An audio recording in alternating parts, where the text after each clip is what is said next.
Hello ladies and gentlemen, welcome to the real United States. We're here in downtown Washington, D.C., right in front of Metro Station, and we're getting ready to board the DC Ducks. Now this is an amphibious vehicle tour that goes through the city and then splashes down, I'm told, into the Potomac River, drives up and down around the Potomac and then comes back up through town. So this is going to be about a 90-minute tour. We're going to kind of try and condense this down to some of the highlights for you. This is probably one of the few, I don't know, thrill rides here in Washington, D.C. There's a number of bus and trolley tours and Segway tours that you can take around the city. It's the only one, of course, that I know of that goes out into the river. So it's a beautiful sunny weekend here. It's Labor Day weekend, actually. We've decided to go ahead and we're going to take this tour because we haven't done this before. We're going to take you all along and show you some of the highlights. I have no idea what we're going to get or how it's going to turn out, but just like always, we work without a net, and I hope you enjoy the tour. So come along for the DC Ducks. All right, ladies and gentlemen, can everybody hear me on this thing? Am I coming in through? All right, great. If you look on your right-hand side here, folks, this is Union Station. Union Station here, opened to the public in 1907. At that time, it was the largest train station in the world. Folks, coming up on our left-hand side, you're going to get your first glimpse of the U.S. Capitol Dome. The U.S. Capitol Dome there is made of cast iron. It weighs about 9 million pounds. It's over 150 years old, and it's got some work being done on it right now. That work is expected to be completed in time for the next presidential inauguration in January of 2017. Now on our right-hand side here, folks, this is the Japanese-American Memorial to Patriotism during World War II. These stones in the foreground represent the islands of Japan. Beyond the stones, you'll see 2 cranes entwined in barbed wire done in bronze. Now that's symbolic of the internment of Japanese Americans. In Japanese culture, white cranes are a symbol of peace. On our right-hand side here is the Frances Perkins Department of Labor building. Frances Perkins was the first woman appointed to a cabinet-level post in the United States government. She was Secretary of Labor from 1933 to 1945. While she was Secretary of Labor, we got our first minimum wage law and our first 40-hour work week laws. Now, I can see what some of you are thinking, and you are absolutely right. Frances Perkins was in labor for 12 years. If you look ahead of us and off to the right here, you'll see the Federal Trade Commission building. The FTC here was responsible for ensuring that monopolies don't form in America. The building is sometimes called the Apex building. This is the apex of what's known as Federal Triangle. Federal Triangle is 80 acres of federal building stretching from 6th Street to 15th Street. Now coming up on our right-hand side is our one and only glimpse of the White House on this tour.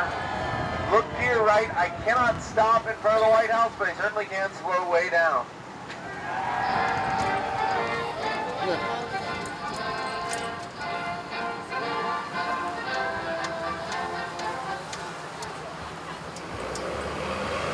Also on our right-hand side here, folks, is the Federal Reserve Building. That's where Janet Yellen works, chairman of the Federal Reserve, loaning money to banks, setting interest rates and whatnot.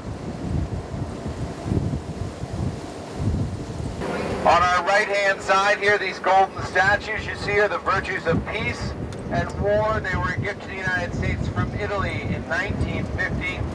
A thank you for our help during the Second World War.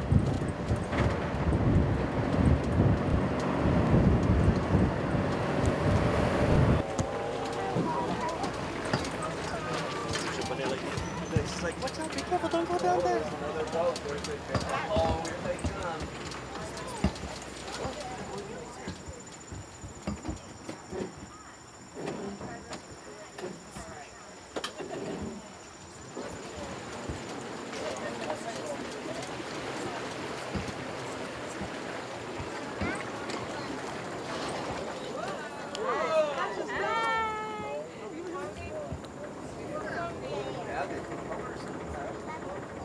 Now, folks, your feet start getting wet.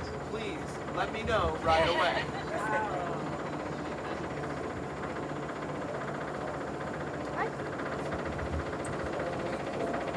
What?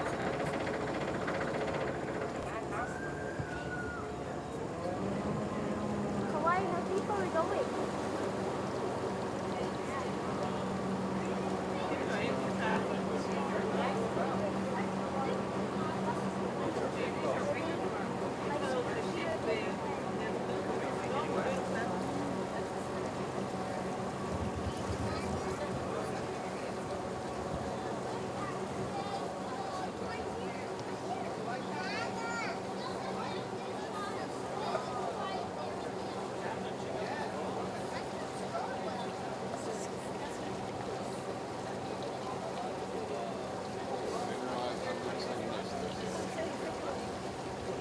Yeah. Yeah. Suddenly brings a sense of peace.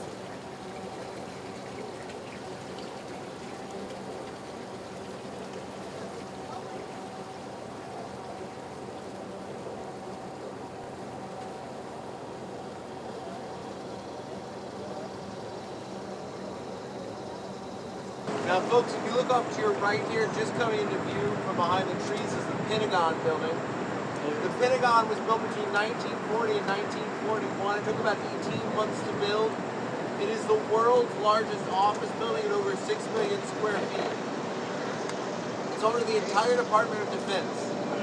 It's 5-sided, but it's also 5-storied, and there are 5 concentric rings of hallways that end in a 5-acre plaza in the center. The Pentagon employs more than 20,000 people every day. It's home to the world's largest communications network and DC's largest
Ladies and gentlemen, as we come out to the main stream of the Potomac River here, if you look ahead of us and off to the left, you get a pretty good view of the Washington Monument. From this distance, it's pretty easy to tell that the Washington Monument is 2 separate colors.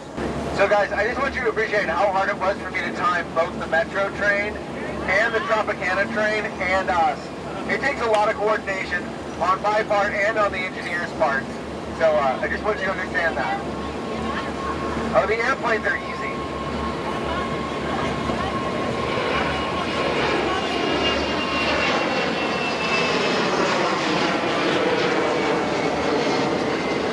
Actually, I do want to talk to you a little bit about the last bridge you see here, the one that the Tropicana train is on. That is called the Csx Railway Bridge. It's the oldest bridge across the tidal Potomac. It was built in 1904, and as you can see, it still actively carries both freight and passenger trains. The Csx Railway Bridge is also what's known as a swing bridge. The central span here used to pivot open to allow larger vessels up and down the river. Back in 1968, while the bridge was open, it was also struck by lightning. That lightning strike disabled the mechanism and the bridge got stuck open. The bridge was stuck open for almost a week, disrupting train travel up and down the East Coast. By the time they got it closed, they knew they never wanted to deal with that problem again. And so in 1972, they welded the bridge shut. The Csx Railway Bridge here now represents the upriver extreme of navigation on the Potomac River.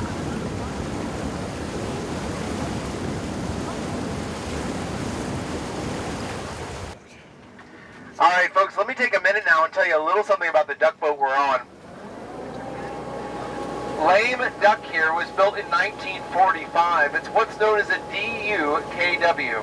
That's its official military designation. The D stood for model year 1942.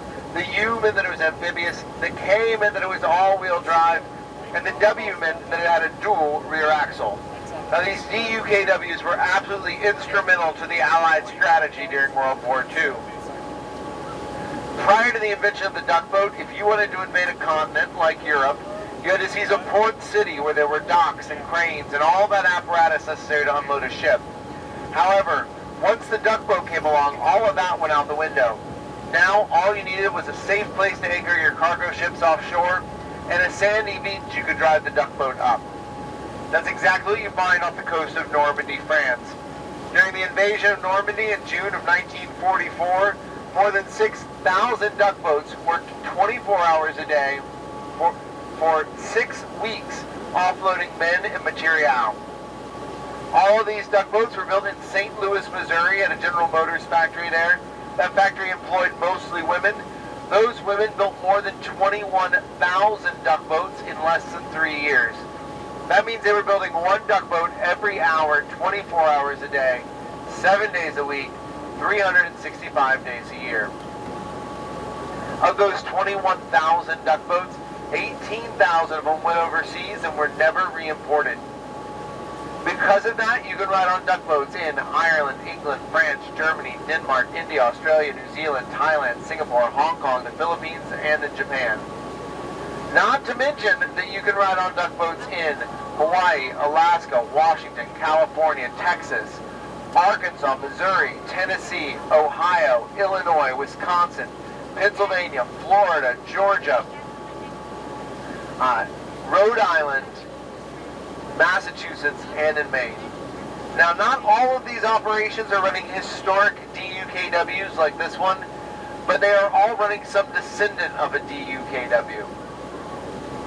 These DUKWs can carry up to 2.5 tons of cargo, and can achieve speeds up to 45 miles per hour on the land and up to about 7 knots on the water. We're going to give this a shot here, guys. I make no guarantees about the planes taking off, because sometimes they will land like 20 planes in a row and then take off 20 planes. But, oh, we got a pretty good shot here. Look at that. Whoa.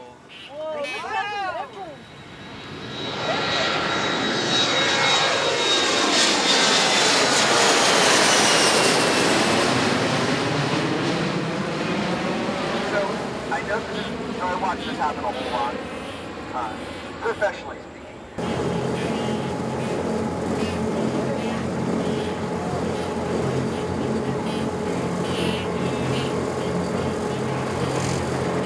Alright folks, I'm going to need everybody's help to get this duck boat out of the water.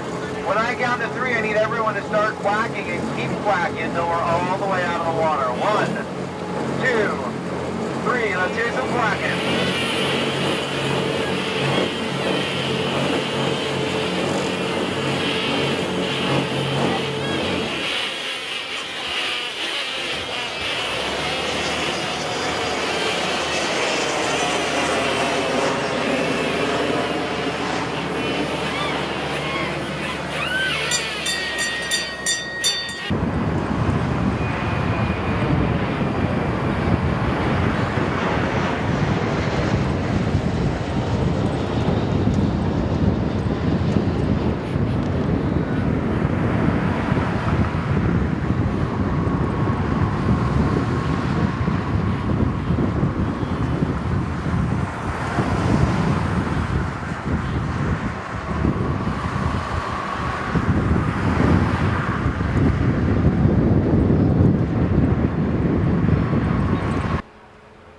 So that concludes our tour on the DC Ducks here in downtown Washington and into the Potomac River.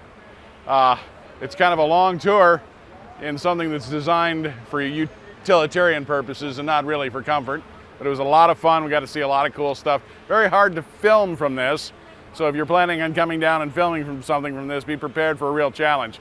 But I hope you enjoyed the sights we got to share with you from this and the tour we took.